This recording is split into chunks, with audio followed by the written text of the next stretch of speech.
Hi, everybody. Today, we're going to talk about two different domains in the Evidence to Recommendations Framework, or EtR framework.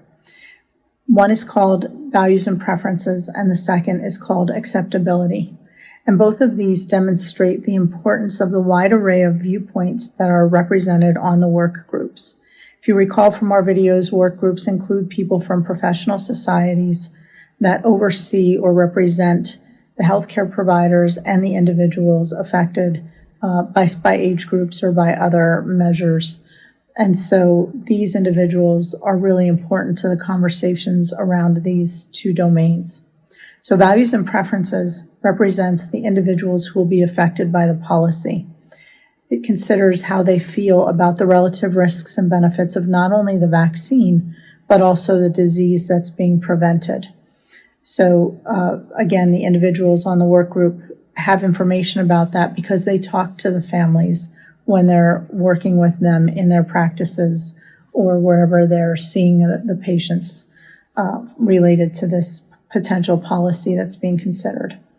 Acceptability focuses on the point of view of the healthcare providers themselves, not only physicians, but all of the staff in a clinic, or if the vaccines are given in places other than clinicians' offices, such as in pharmacies or hospitals or other clinical settings, what are the concerns and preferences related to those individuals?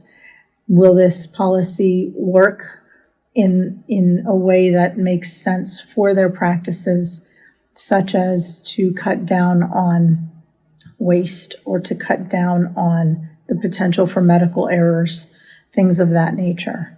So in both the discussions around both of these domains, the points of view around the table are really important, and they bring a very rich lived experience to the table. The work group will also consider any data related to these two domains, so any studies or surveys that were considered as they think about both values and preferences of the individuals that will be affected, as well as the acceptability by healthcare providers and other stakeholders who will be affected. So I hope that makes sense. The next domain we're going to talk about in the next video is resource use. So be sure to check back to see when that video is posted or sign up for our channel so you know when we post new materials. Thanks for listening today.